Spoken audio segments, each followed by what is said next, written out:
ดงธุรกันดารมีนามเรียกขานของศิษย์พระตถาคต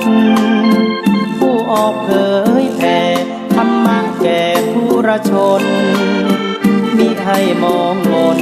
ปลดทุกข์ด้วยทางธรรมธรรมจาริกธรรมจาริกธรรมจาริกขึ้นอยู่กลางป่าหรือว่ายอดดอยท่านไม่เคยถอยเฝ้าคอยชี้น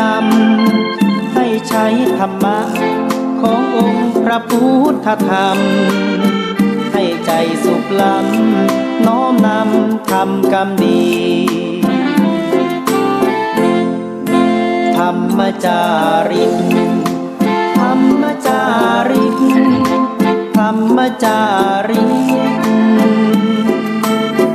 เร่งพัฒนาการอยู่การกินให้มีชีวิตสุขสันต์เปรมปรีพบแสงสว่างส่องทางสร้างความดีให้มีความสุขความทุกข์หายไปธรรมจาริกธรรมจาริกธรรมจาริก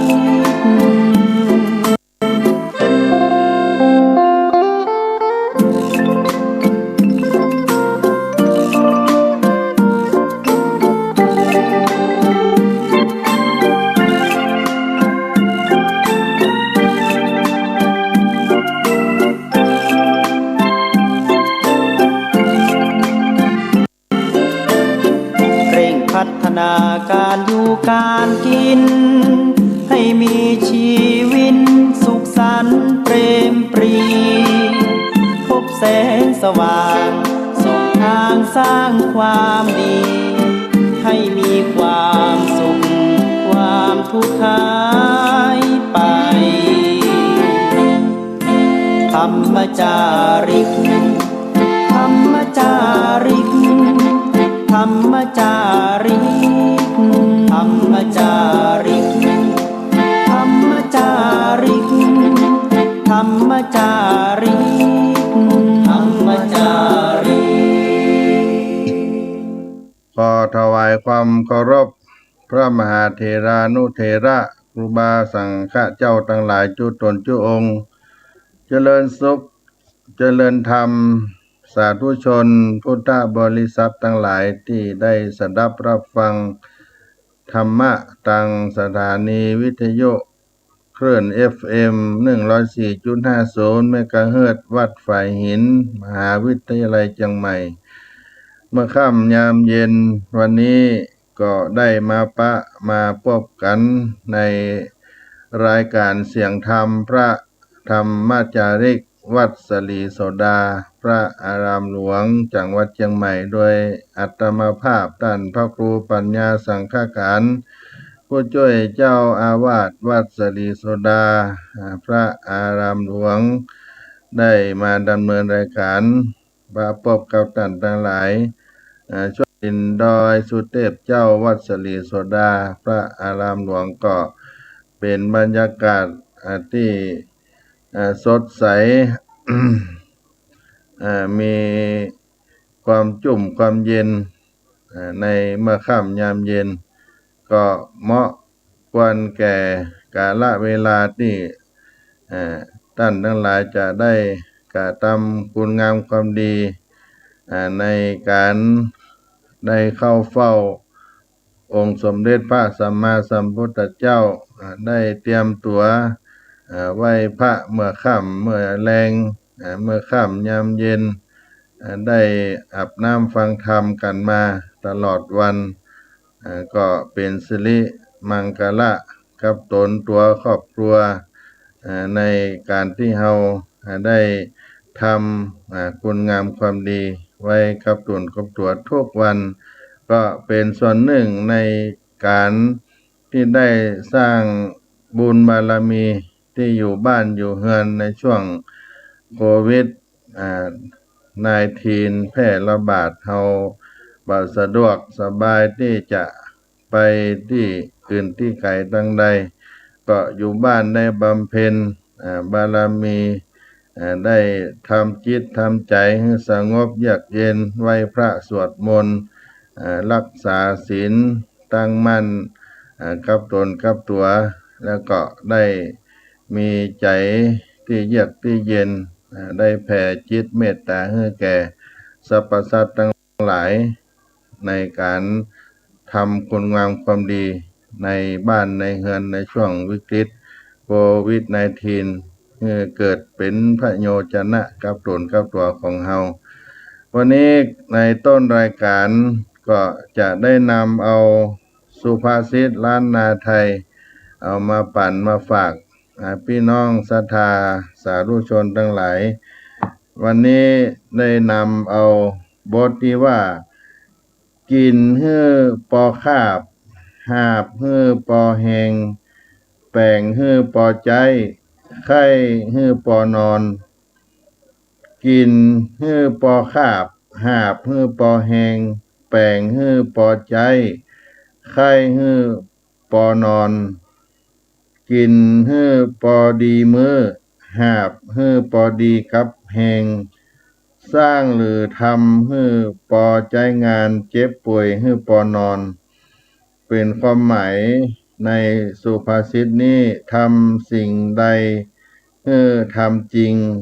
ฮื้อปอดีกับกำลังสร้างสิ่งใดฮื้อใจงานได้ดีลงสู้แล้วฮื้อสู้สุดกำลังทำสิ่งใดฮื้อทำแต่ทำจริงฮื้อปอดีกับกำลังบ่าแหงเฮาสร้างสิ่งใดฮื้อใจงานได้ดีลงสู้แล้วฮื้อสู้สุดกำลังของเฮาก็เป็นความหมายในกินฮื้อปอคาบหาบฮื้อปอแหงแป่งฮื้อปอใจไข้ฮื้อปอนอนท่านอาจารย์สนั่นธรรมธิสำนักส่งเสริมศิลปวัฒนธรรมมหาวิทยาลัยเชียงใหม่เพิ่นได้ประพันธ์เป็นบทข้าวเอาไว้ในสุภาษิตนี้ว่าคาบเข้าเรานั้นเปิ้นปันตากินมนุษย์เตียวดินกิน3คาบเข้ากินจกกินจีบอดีและเจ้าเหมือนหาบนักเบาฮือเพราะสมเปิงกับแหงอ่อนแข็งนั้นเนาะฮือเหมาะดังข้อกำวอนแปลงฮือปอใจได้ดังคำสอนไข้ฮือปอนอนเหมือนกันดังอันเป็นบทคร่าวในสุภาษิตในบทนี้ความในข้าวการรับประทานอาหารต้านกำหนดไว้ให้มนุษย์คนเฮานี่กินหรือทาน3มื้ออย่าได้กินมากหรือน้อยกว่านั้นเหมือนกับการหาบของควรหาบให้พอดีกับกำลังเกิดสร้างสิ่งใดให้ใจงานได้ดีและถึงคราจะเจ็บป่วยก็ให้มันนักที่สุดถึงจะนอนพักกรรมคมเหล่านี้ก็มีความหมายคล้ายคลึงกันในบทที่ว่ากินฮื้อปอคาบหาบฮื้อปอแหงแป้งฮื้อปอใจไข้ฮื้อปอนอนก็นำเอามาปานมาฝากพี่น้องสาธุชนทั้งหลายในต้นรายการนี้ในสุภาษิตล้านนาคำสอนโบราณเช่นพ่ออุ้ยแม่หม่อนเอามาปั่นมาฝากพี่น้องทั้งหลายเฮาน้อ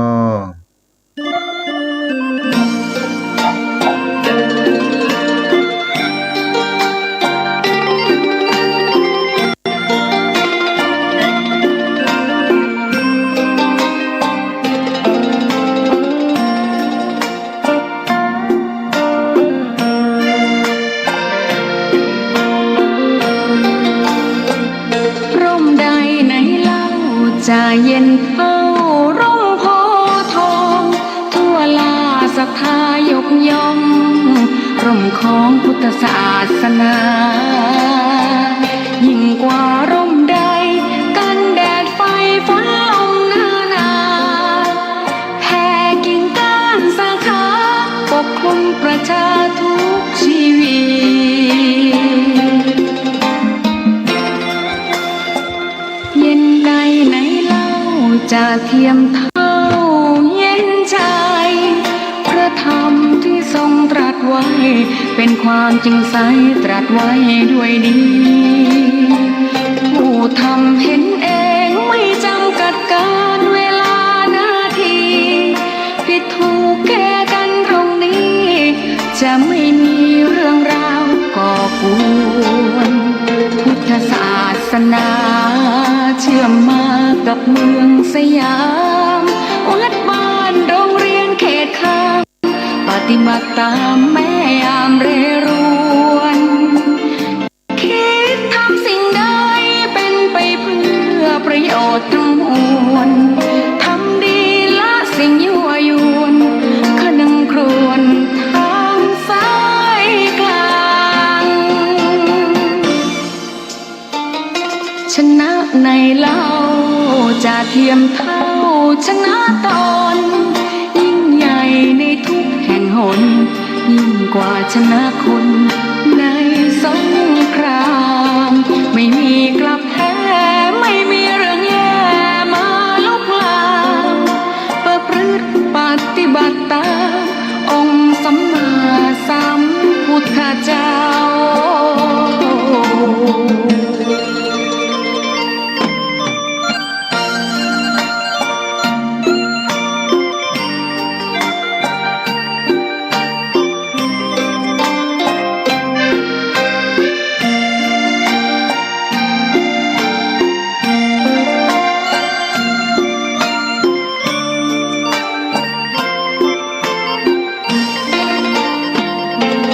ศาสนาเชื่อมมากับเมืองสยามวัดบ้านโรงเรียนเขตข้างปฏิบัติตามแม่ยามเรรวนคิดทำสิ่งใดเป็นไปเพื่อประโยชน์ทั้งมวลทำดีละสิ่งยั่วยวนขนึงครวญทางสายกลาง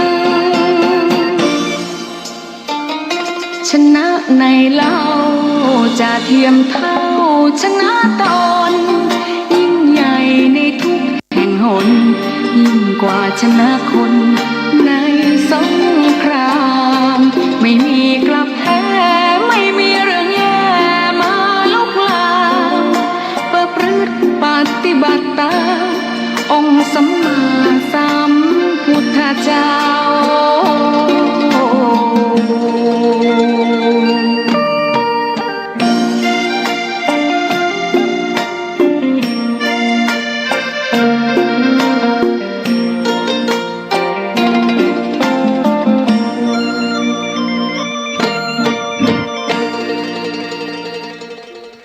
ท่านสาธุชนทั้งหลาย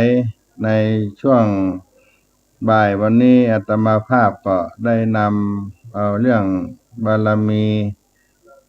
อันเป็นเรื่องราวการสร้างสมบุญในทางพระพุทธศาสนาเอามาปั่นมาฝากพี่น้องเอาท่านทั้งหลายไปในช่วงบ่ายแล้วก็ช่วงเย็นวันนี้ก็มีเรื่องราวของเรื่องราวในการทำการสร้างบารมีเอามาปั่นมาฝากเฮาท่านทั้งหลายแถม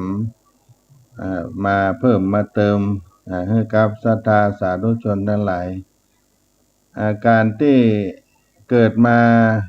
จะได้สร้างบารมีกับเฮาท่านทั้งหลายนั้นได้เกิดมาในมนุษย์โลกเฮานี้ดวงจิตที่มีปฏิสนธิในครรภ์แม่ย่อมมีวาสนาเจตจำนงแตกต่างกันการที่ดวงวิญญาณมาปฏิสนธิด้วยเจตจำนงต่างกันก็จึงทำให้มนุษย์แต่ละคนแม้จะได้ชื่อว่าเกิดมาเป็นคนเหมือนกัน แต่ก็จะมีวิถีชีวิตความคิดทัศนคติค่านิยมหรืออุดมคติแตกต่างกันไปโดยปริยายบุญวาสนากรรมว่าบุญวาสนา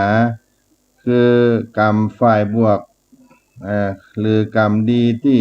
บุคคลได้สั่งสมมาแต่อดีตชาติก่อนที่ดวงจิตนั้นจะมาปฏิสนธิในท้องในคัพพะในครรภ์ของแม่มารดาในภพหรือชาตินี้บุคคลแม้จะมีความขยันหมั่นเพียรอุตสาหะเท่ากันแต่บางคนนั้นที่บ่ประสบความสำเร็จในชีวิตก็เนื่องจากบ่ได้สร้างเหตุปัจจัยไว้ในอดีตที่เราเรียกว่าวาสนาส่วนบุญที่มีปุพเพกตปุญญาตาบุพเพกตปุญญาตาคือบุญที่ทำไว้ในอดีตชาติแม้จะมีความอุตสาหะบ่เท่ากับบางคนแต่ก็ประสบความสำเร็จและก็ก้าวหน้าในชีวิตที่เป็นเช่นนี้ก็เพราะเขานั่นมีต้นทุนมากกว่าคนอื่นเพียงใจความอุตสาหะแหมเล็กน้อยในชาติปัจจุบันก็มีความประสบความสำเร็จแล้วเหมือนคนที่เกิดมาเป็นลูกเศรษฐีแม้จะบ่ขยันหมั่นเพียรกับลูกคนตกคนจนก็สามารถสร้างฐานะความร่ำรวยได้รวดเร็วส่วนลูกคนตกคนจนก็ที่บ่มีสมบัติเข้าของพ่อแม่กว่าจะเก็บจะแบ่งจะรี่ลอมแต่ละบาทเพื่อเป็นทุนหรือกว่าจะได้ศึกษาเล่าเรียนจนจบได้ยากการทำงานก็ต้องอดทนทุกข์ยากลำบากมากกว่าจะสร้างตัวขึ้นมาคนที่มีบุญที่ทำไว้ในชาติที่แล้วก็จึงมีโอกาสทำอันใดก็สำเร็จได้ง่ายด้วยเหตุนี้จึงมีคำพังเพยโบราณที่เปิ้นกล่าวไว้ว่าแข่งเรือแข่งพายพอแข่งได้แต่แข่งบุญแข่งวาสนานั้นแข่งกันบ่ได้คำพังเพยนี้คือความเข้าใจในกฎแห่งกรรมทัศนคติต่อชีวิตที่กล่าวมาบ่ใช่การสอนให้คนทั้งหลายเขาได้งอมืองอเท้าหรือสอนให้คนชั้นหลักญาติจำนวนต่อชะตากรรมจำนวนต่อชะตากรรมด้วยบ่ยอมสู้เพื่อชีวิตเรียกร้องสิทธิเสรีภาพหรือความเป็นธรรมแต่อย่างใดแต่คือการแสดงให้เห็นความเป็นเหตุเป็นผลตามหลักวิทยาศาสตร์ว่าด้วยกฎแห่งกรรมก็คือใครทำอย่างใดก็ย่อมได้รับผลอย่างนั้นและการได้รับผลแห่งการกระทำบ่ได้จบลงเพียงชาติเดียวแต่สามารถส่งผลข้ามภพข้ามชาติว่าจะกระทำกรรมดีกรรมชั่วนี่คือความยุติธรรมยิ่งกว่าความยุติธรรมทางกฎหมายหรือสังคมบุคคลที่เข้าใจหลักการดังกล่าวจะบ่รู้สึกริษยาต่อคนที่อยู่ในฐานะสังคมที่สูงร่ำรวยกว่าตนเพราะมีความเข้าใจในความเป็นเหตุเป็นผลและเคารพในบุญกุศลที่บุคคลนั้นได้สร้างมาข้ามภพข้ามชาติแต่หากบุญวาสนาที่เขาสร้างไว้หมดลงและบาปกรรมที่เขาหลงในอำนาจในชาติปัจจุบันให้ผลจากที่เขาเคยอยู่ในฐานะที่สูงส่งก็จะทำให้เขาตกต่ำลงและจะเกิดเป็นประเด็นอันนี้ จะเกิดเป็นประเด็นทางการเมืองทำให้คนให้ผู้คนมองเห็นความไม่ยุติธรรม และก็ความบ่มีคุณธรรมสิ่งที่เรียกว่าการเรียกร้องสิทธิเสรีภาพความยุติธรรมในสังคมของคนชั้นรากหญ้าจะเกิดขึ้นตามมาสิ่งที่เรียกว่าหมดบุญหมดวาสนาก็จะเกิดขึ้นกับเขาทันทีผู้ใดสามารถมีความรู้ความเข้าใจในกฎแห่งกรรมเช่นนี้ก็ได้ตั้งหน้าตั้งอกตั้งใจตั้งหน้าสร้างกุศลความดีให้ต่อไปอย่าได้ท้อถอยอย่าเฝ้าหวังรอคอยให้คนอื่นเข้าใจหรือหันใจจึงจะมาสร้างความดีอันจะบั่นทอนความดีงามในตัวเองและก็วาสนาของตัวเองให้รู้เต้ามาถึงการจะพัดตกไปอยู่ในเส้นทางของมารมาบั่นทอนกำลังใจได้การเกิดมาในโลกมนุษย์นี้ดวงจิตที่มาปฏิสนธิล้วนมาจากภพภูมิที่ต่างกันบางคนมาจากมนุษย์ชาติที่แล้วบางคนมาจากภูมิเปรตอสุรกายหรือสัตว์เดรัจฉานบางคนมาจากสวงสวรรค์ลงมาสร้างบารมีและอาจจะมีดวงจิตที่ใสสะอาดเพราะจุติลงมาจากพรหมโลกมาคุ้นเคยกับกามหยาบแบบมนุษย์ก็มีแต่บอกแต่ก็มาอยู่รวมกันและอยู่บนดาวพระเคราะห์ที่เราชื่อว่าดาวโลกดวงนี้เสมือนหนึ่งหัวลำโพงหรือสถานีขนส่งอันเดียวกันผู้ที่มาประสนที่เกิดมาสร้างบารมีในชาตินี้มักจะมีความโน้มเอียงต่อจิตในใต้สำนึกที่คิดช่วยเหลือเกื้อกูลคนอื่นมากกว่าคิดถึงความสุขของตัวเองสละความสุขส่วนตัวได้ง่ายเอาบุญกุศลเป็นใหญ่บ่มีความมุ่งมั่นแสวงหาความร่ำรวยความยิ่งใหญ่ในทางโลกเช่นคนอื่นยิ่งไปกว่าการสร้างบุญบารมีคนประเภทนี้ในสายตาทางโลกมักจะเหมือนคนที่มีสติปัญญาน้อยแต่บันิยมสะสมทรัพย์สินเงินทองแต่ในใจหัวใจของเขามีความผ่องใสและมีความสุขทั้งที่ดูแล้วเหมือนกับเหนื่อยยากด้วยบ่ได้อันยังอันใดแต่เขาก็มีความอบอุ่นอิ่มอกอิ่มใจเพราะใจได้ละโลกิยทรัพย์เพื่อว่าเอาอริยทรัพย์ในเป็นยอดของคำสอนในทางพระพุทธศาสนานั่นเองนี่ก็เป็นการ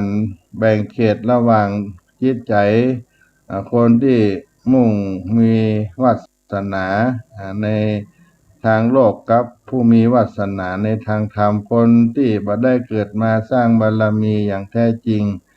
เมื่อถึงคราวต้องเลือกเส้นทางชีวิตเขาก็จะเลือกเอาความสุขหรือความสำเร็จในทางโลกเป็นเป้าหมายส่วนที่เกิดมาสร้างบารมีนั้นจะเหมือนหนึ่งมีกฎแห่งสวรรค์บังคับให้ต้องมุ่งสร้างบารมีเรื่อยไปอาจจะต้องพบกับความประสมหวัง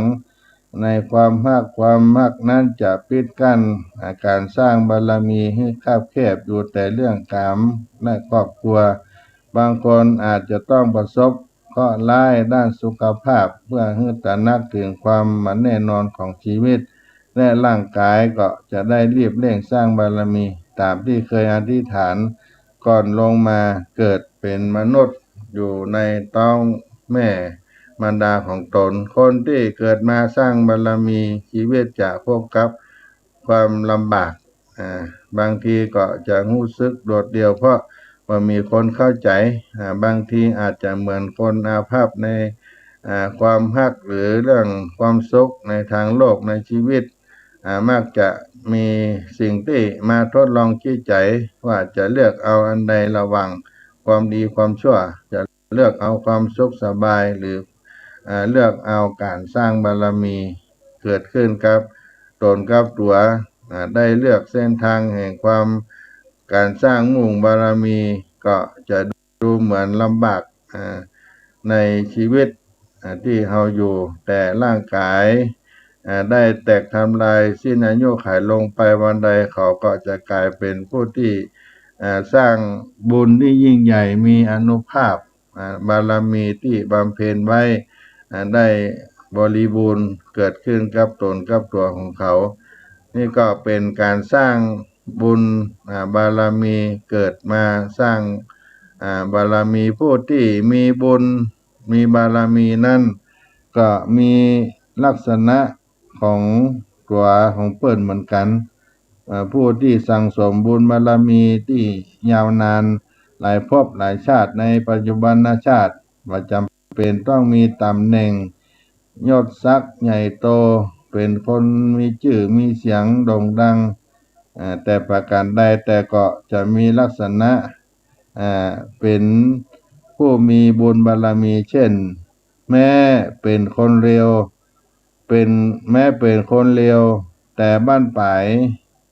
ชีวิตก็เป็นคนดีได้เกิดมาสร้างเชื้อกรรมเพื่อเกิดสร้างบารมีบางคนก็ไปตกในอบายมุขแต่ก็เป็นคนกตัญญูหรือบางทีอยู่ในแหล่งอบายมุขแต่สุดท้ายเขาก็กลับทำให้ชุมชนนั้นดีขึ้นแล้วก็เมื่อพบธรรมะจิตก็จะรู้ตื่นได้ดีได้เวยเพราะพื้นฐานจิตได้สั่งสมมาดีหลายภพหลายชาติแม้ชาตินี้อกุศลกรรมจะตามมาให้ผลทำให้เขาผิดพลาดเมื่อใดกุศลกรรมตามให้ผลเขาก็จะเปลี่ยนดีขึ้นไปดังที่มีในพุทธศาสนาดังองคุลิมานเป็นต้นอันที่สามนั้นอยู่เฉยๆแต่มีคนมาอุปถัมภ์เลี้ยงดูเป็นดังเนื้อนาบุญมีคนมากราบไหว้สักการะหรือให้ความอุปถัมภ์เป็นนักสอนธรรมเป็นต้นและก็เป็นข้อที่สี่นั่นเป็นตัวเองสูงแต่คนยิ่งเข้าหามักคิดกระทำแปลกกว่าคนอื่นทางสังคมอาจจะมองแปลกไปจากผู้อื่นแต่ผู้คนกลับสนใจแม้จะหลีกหนีไกลคนก็จะติดตามไปโดยอยู่เช่นครูบาอาจารย์ที่เพิ่นได้ทำคุณงามความดีนั้นอยู่ที่ไกลที่ใกล้ก็จะมีคนติดตามไปไหว้ประกราบอยู่ในป่าในดอยในเขาก็ตามผู้มีบารมีคนใหญ่โตมาคบเป็นเพื่อนแม้จะเกิดในตระกูลที่ยากจนมีอำนาจในสังคมแต่ละคนใหญ่โตกับให้เกียรตินับถือมาคบเพราะบุญบารมีเก่านี่ก็เป็นบุญที่ได้สร้างมาอันที่หกนั้นก็มีพรสวรรค์มีความสามารถเด่นเฉพาะตัวเป็นผู้นำในหมู่คณะมีความกล้าแม้จะทำสิ่งผิดเพื่อชนกลุ่มใหญ่อันที่เจ็ดอาจจะเป็นคนสอนยากถ้าผู้สอนบารมีปอเปิ้นก็จะบ่เชื่อฟังบ่เชื่อบ่ฟังอันที่แปดนั้นก็เป็นเพศในตนเมื่อเจอปัญหาเจอทุกข์เขาก็สู้ฝ่าฟันจำนวนความยอมแพ้กับปัญหานั้นแล้วก็เป็นคนที่มีใจเป็นคนหัวใจกลุ่มหัวใจคนส่วนใหญ่จะทำอันใดก็มีผลกระทบใจชนส่วนใหญ่แม้สิ่งที่จะดูแลดีหรือบ่ดีก็ตามมักจะเกี่ยวข้องกับครูบาอาจารย์ผู้มีบารมีสูงบารมีเก่าที่สร้างมาทำให้ครูบาอาจารย์บารมีสูงขึ้นมาเมตตามาสั่งมาสอนเกี่ยวข้องกับครูบาอาจารย์ผู้มีบารมีสูงบารมีเก่าที่เขาสร้างมาทำให้มีครูบาอาจารย์ที่มีบารมีสูงขึ้นมาสั่งมาสอนมาเมตตาต่อเขานี่ก็เป็นลักษณะของคนที่มี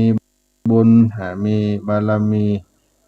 ก็เอามาปั่นมาฝากพี่น้องเฮาในการสั่งสมสร้างบุญบารมีให้เกิดขึ้นได้ไปในภาคบ่ายเรื่องของบารมีตั้ง10อย่างที่เป็นบารมี10ทัศที่บารมีนั่นแปลว่ากำลังใจเต็มมีอยู่10อย่างการสร้างตานะบารมีศีลบารมีเนกขมะบารมีปัญญาบารมีวิริยะบารมีขันติบารมีสัจจะบารมีอธิฐานะบารมีเมตตาบารมีอุเบกขาบารมีเป็น10ประการบารมีที่พระสัมมาสัมพุทธเจ้าทรงให้เฮาสร้างให้เต็มก็คือสร้างกำลังใจปลูกฝังกำลังใจให้เต็มให้บริบูรณ์ให้สมบูรณ์มีอยู่3ขั้น3ชั้นปาลมีต้นอุปปาลมีปรมัตถปาลมีปาลมีต้นปารมีกลางแล้วก็อันสุดท้ายเป็นปรมัตถ์ปารมีที่สูงสุดอันนี้ก็ม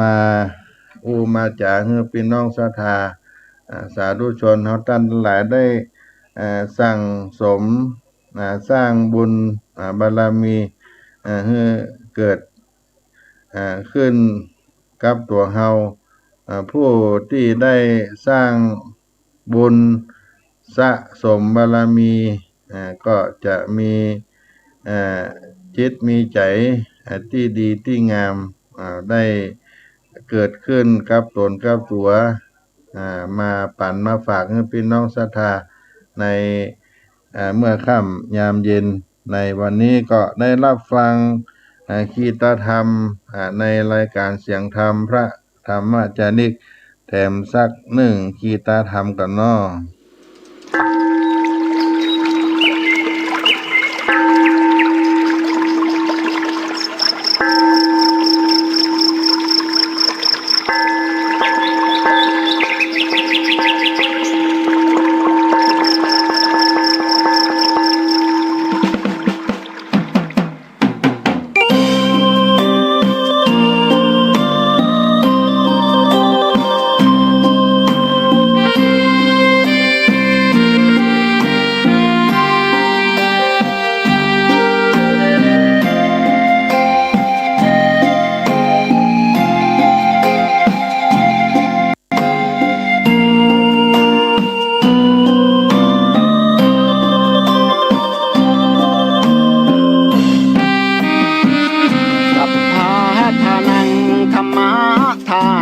ชินาติ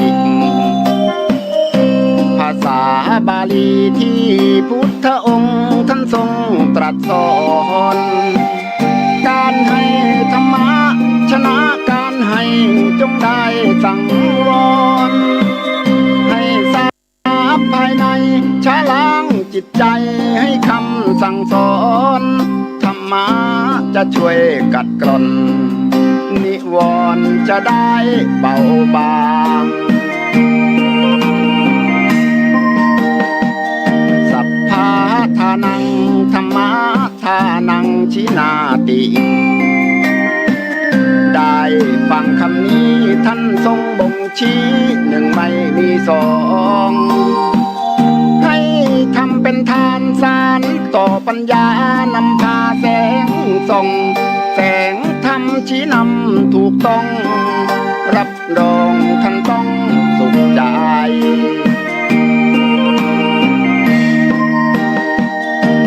โลภโกรธหลงปลงเสียบ้างมาสร้างกุศลอย่าหลงวังวนคิดสร้างกุศลผลบุญยิ่งใหญ่ร่ำรวยล้นฟ้าจำไว้เถิดว่าไม่ช้าต้องตายศีลธรรมชี้นำสุขใจยามตายจะได้หลับตา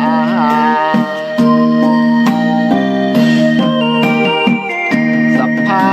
ทานังธรรมะทานังชินาติ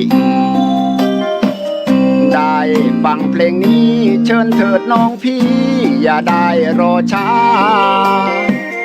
ให้ทำเป็นทานสารต่อกุ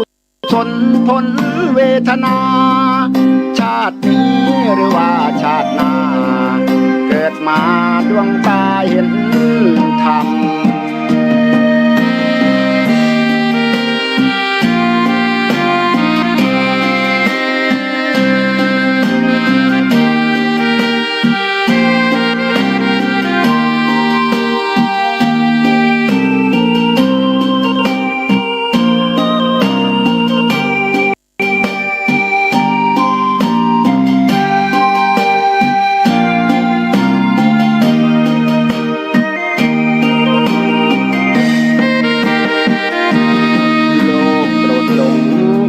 เสียบ้างมาสร้างกุศลอย่าหลงวังวนคิดสร้างกุศลผลบุญยิ่งใหญ่ร่ำรวยล้นฟ้าจำไว้เถิดว่าไม่ช้าต้องตายศีลธรรมชี้นำสุขใจยามตายจะได้หลับตา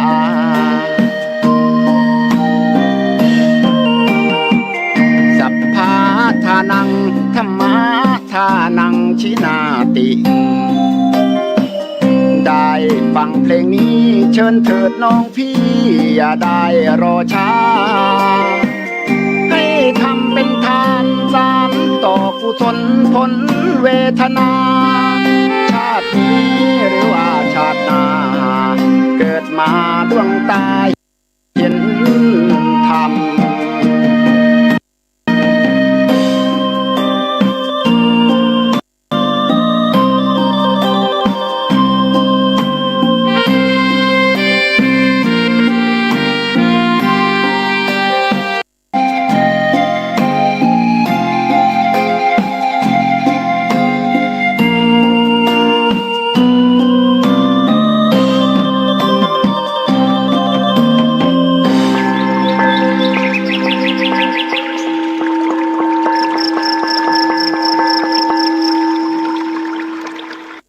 มาถึงช่วงท้ายรายการเสียงธรรมพระธรรมจาริกวัดสลีโสดาพระอารามหลวงศรัทธาญาติโยมวันพรุ่งนี้ก็เป็นวันพระวันธรรมสวนะเป็นวันศีลใหญ่ศีลหลวงวันเดือน12ดับลง15ค่ำที่เราได้ทำบุญกุศลกันวันนี้ได้ตกแต่งเตรียมดาในการที่จะได้ทำบุญเป็นประเพณีฮีทฮอยในการเข้าพรรษาทำอาหารการกินเอาไปทานกันข้าวเอาไปใส่บาตรเอาไปถวายวัดวาอารามพระสังฆเจ้าตอนเจ้าก็มีการทำบุญตักบาตรการคือทานภัตตาหารที่เฮาท่านทั้งหลายได้ทำสืบทอดกันมาแล้วก็อยู่ในห่วงของการทำบุญปุปปาเปตพีการอุทิศส่วนกุศลในผู้ที่ได้ล่วงลับขันไปในประเพณีเดือน12เหนือที่เฮาได้ยึดถือกันมาว่าเปิ้นได้ปล่อยเปรตวิสัยเปรตได้ออกจากเมืองนรกมารับเอาส่วนบุญส่วนกุศลในช่วงเดือน12นี้ก็จะให้กินให้ทานกันมาจนถึงสุดท้ายของเดือน12ดับลงอย่างวันพรุ่งนี้ก็จะเป็นวันเดือน12ดับก็จะมีการทำบุญให้กินให้ทานให้กับเปตชนญาติพี่น้องก็ดีที่เป็นญาติก็ดีหรือว่าคนที่บ่ใช่ญาติวงศาก็จะได้รับส่วนบุญส่วนกุศลในปุปปาเปตพีการทำบุญอุทิศให้แก่ผู้ที่ได้ล่วงลับขันไปเป็นการให้ทานอันหนึ่งของบุคคลเฮาท่านทั้งหลายที่ยังมีชีวิตอยู่ในโลกนี้ ก็เป็นบุญกิริยาวัตถุที่ตั้งแห่งการบำเพ็ญบุญบารมี ที่เขาเรียกว่าปฏิทานะไมยบุญคือบุญที่สำเร็จเกิดจากการให้ผลแห่งการได้ทำความดีที่ตนทำไว้ในพระพุทธศาสนาได้แสดงถึงการอุทิศส่วนกุศลไปให้คนที่ตายไปแล้วเป็นบุญที่เขาได้ทำเป็นผลสิ่งที่ดีให้กับคนที่ได้รับก็คือผู้ตายก็เป็นแนวทางที่มีมาก่อนพุทธกาลเมื่อพุทธศาสนาบังเกิดขึ้นโดยมีที่มาดังกล่าวต่อไปนี้ว่าปุพพเปตพีนั่นเป็นพิธีกรรมที่ผูกติดกับการอุทิศส่วนกุศลแก่หมู่ญาติเมื่อในอดีตการครั้งหนึ่งที่เกิดขึ้นเมื่อพระสัมมาสัมพุทธเจ้าพระองค์ประทับอยู่ที่กรุงราชคฤห์โปรดรับนิมนต์พระเจ้าพิมพิสารได้เสวยภัตตาหารในวันรุ่งขึ้นขั้นถึงวันเวลาแล้วพระสัมมาสัมพุทธเจ้าก็ทรงรับมหาทานในพระราชนิเวศของพระเจ้าพิมพิสารทรงเสวยแล้วในขณะนั้นเปรตทั้งหลายที่เป็นญาติของพระเจ้าพิมพิสารก็มาห้อมล้อมหวังรับบุญกุศลจากพระเจ้าพิมพิสารและทรงอุทิศทานนั้นให้หวังที่จะให้พระเจ้าพิมพิสารได้ทรงอุทิศทานนั้นให้พระเจ้าพิมพิสารได้ถวายมหาทานพระพุทธเจ้าแล้วก็มีพระทัยกังวลอยู่แต่เรื่องที่อยู่ที่ประทับของพระพุทธเจ้าบ่ได้กึดได้เติงหาเรื่องการอุทิศให้กับไผแต่อย่างใดเมื่อเหตุการณ์เป็นดังนั้นขั้นถึงเวลาเมื่อคืนเปรตที่ได้สิ้นหวังจากการอุทิศทานก็พากันออกมาส่งเสียงต่างๆไปทั่วราชนิเวศถึงรุ่งเจ้าพระเจ้าพิมพิสารด้วยความหวาดกลัวพระองค์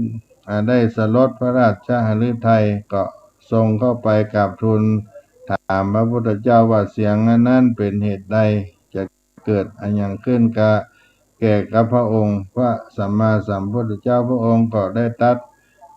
ว่าเป็นเสียงของพระญาติของพระเจ้าพิมพิสารที่เกิดเป็นเปรตหวังว่าเมื่อพระองค์ทรงถวายมหาทานแล้วจะอุทิศส่วนกุศลแก่เปรตทั้งหลายนั้นพระเจ้าพิมพิสารบ่ได้อุทิศส่วนบุญกุศลแก่เปรตทั้งหลายนั้นว่าพวกเขาทั้งหลายก็มีความหมดหวังก็ได้ส่งเสียงเช่นนั้นพระเจ้าพิมพิสารได้กราบทูลขอให้พระองค์พระพุทธเจ้านั้นได้ทรงรับนิมนต์เสวยภัตตาหารแถมในวันรุ่งขึ้นเพื่อจะได้อุทิศ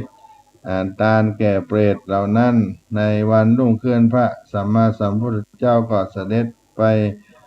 ในพระราชนิเวศพร้อมด้วยภิกษุสงฆ์มีองค์สมเด็จพระสัมมาสัมพุทธเจ้าเป็นต้นเป็นประธานพระองค์ก็ได้ทำอาการของเปรตทั้งหลายนั้นปรากฏเฉพาะหน้าพระเจ้าพิมพิสารพระเจ้าพิมพิสารได้ถวายทานหยาดน้ำหลังสีโนทกแล้วก็ขอแผ่บุญกุศลนี้ว่าขอทานนี้จงมีแก่พวกท่านในขณะนั้นก็บังเกิดสะบกกรณีพวกเปรตก็พากันมาชำระตนดื่มน้ำนั้นก็ระงับความลำบากหิวกระหายมีผิวพรรณวรรณะเกิดขึ้นนุชดั่งทองคำและลำดับนั้นพระเจ้าพิมพิสารก็ถวายข้าวยาคูของเกี้ยวของฉันและก็ทรงอุทิศส่วนกุศลโภชนะอาหารทั้งหลายอันเป็นทิพย์ก็บังเกิดขึ้นกับเปรตพวกนั้น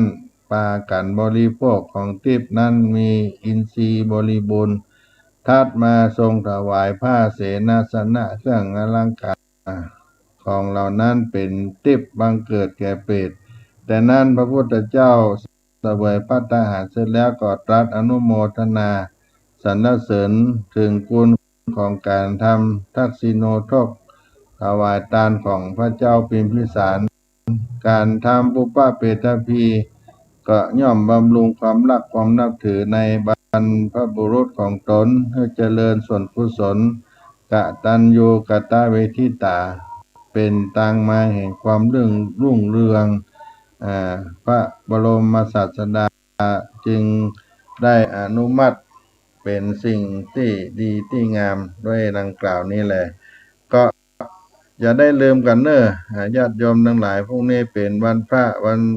ธรรมสวนะก็พากันเข้าไปวัดวาอารามที่วัดสะดวกก็อยู่กับบ้านกับเฮือนได้สร้างคุณงามความดีไหว้พระสวดมนต์ทำตนให้เกิดเป็นสมาธิธรรมได้แผ่เมตตาให้แก่สัตว์โลกทั้งหลายได้รับส่วนบุญส่วนกุศลกับตนกับตัวเฮาในวันพระวันศีลในวันพรุ่งนี้ส่วนวัดศรีโสดาพระอารามหลวงก็มีการทำบุญตักบาตรเมื่อเจ้า6 โมงเจ้าเป็นต้นไปก็มีการแสดงพระธรรมเทศนา1 กันในช่วงเจ้าเพื่อรักษาหีดหอยประเพณีการกินการทานให้บังเกิดขึ้นกับศรัทธาสาธุชนได้กินได้ทานในวันศีลวันพระในวันพรุ่งนี้ก็มีโอกาสมีเวลาก็มาร่วมบุญกันได้ที่วัดศรีโสดาพระอารามหลวงจังหวัดเชียงใหม่โดยท่านทั้งหลายได้มาใส่บาตรหยาดน้ำได้มาสร้างบุญกุศลด้วยกันเนอะสำหรับวันนี้ก็ขอบุญบารมีได้ปกปักรักษาสาธุชนทุกท่านที่ได้มีจิตใจเป็นกุศลได้อาบน้ำฟังธรรมกันทุกวี่ทุกวันตลอดวันตลอดคืนอยู่บ้านอยู่หออยู่เฮือนมีเวลาหลังจากเสร็จการเสร็จงานได้เปิดวิทยุฟังธรรมะหรือว่าฟังธรรมะไปตัวทำการทำงานไปตัวก็ได้หลายสิ่งหลายอย่างเกิดขึ้นกับตนกับตัวของเราได้อยู่ใกล้น้ำธรรมคำสอนโดยใจสถานีวิทยุนี้เป็นสื่อสารในบุญกุศลกับเฮาท่านทั้งหลายวันนี้อาตมาภาพก็ขอล่ำลาพี่น้องศรัทธาสาธุชนทั้งหลายไว้เพียงเท่านี้ก่อนค่อยมาพบกันในวันต่อไปขอความสุขความเจริญจงมีแก่ท่านทั้งหลายที่ได้สดับรับฟังธรรมะทางสถานีวิทยุวัดฝ่ายหินมหาวิทยาลัยเชียงใหม่วันนี้จงได้ประสบความสุขความเจริญกันทั่วหน้าจัตตาโลธรรมาวะทันติอายุวันโนสุขังปะลัง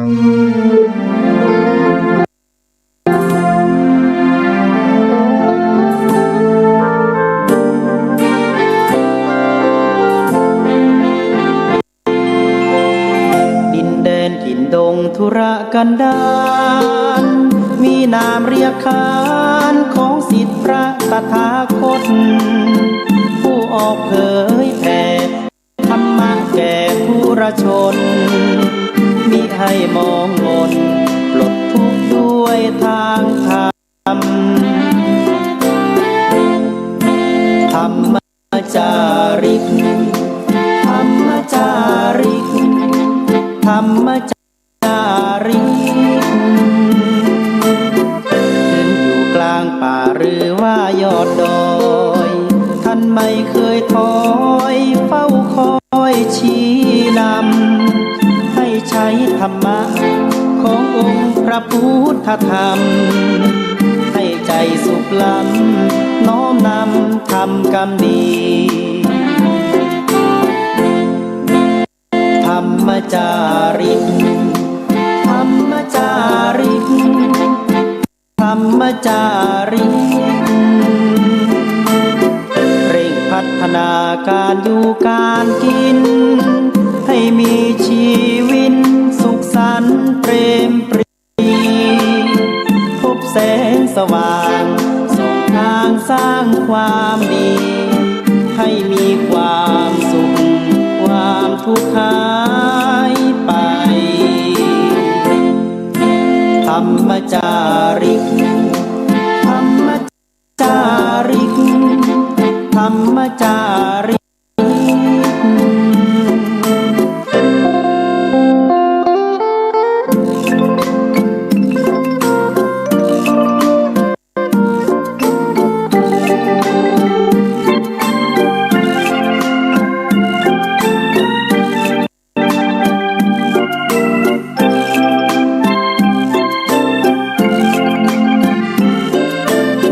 เร่งพัฒนาการชีวิตสุขสันต์เปรมปรี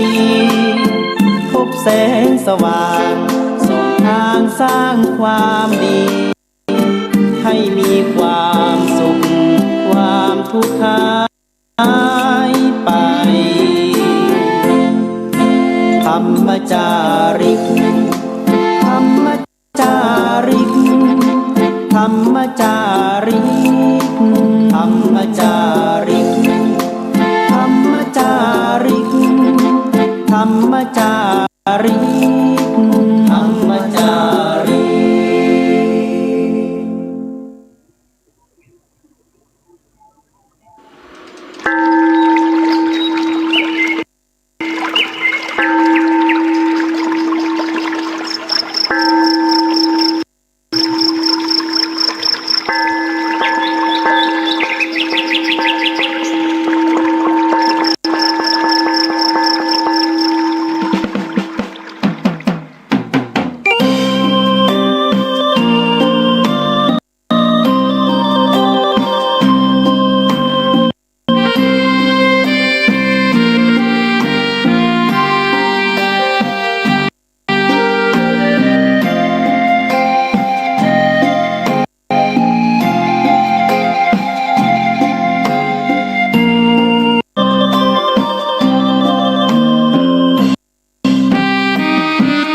สัพพะทานังธรรมะทานังชินาติ ภาษาบาลีที่พุทธองค์ท่านทรงตรัสสอน การให้ธรรมะชนะการให้จงได้สังวร ให้ทราบภายในชะล้างจิตใจให้คำสั่งสอน ธรรมะจะช่วยกัดกร่อน นิวรณ์จะได้เบาบาง สัพพะทานังธรรมะทานังชินาติ ชี้หนึ่งไม่มีสอง ให้ทำเป็นทานสารต่อปัญญานำพาแสงส่อง แสงธรรมชี้นำถูกต้อง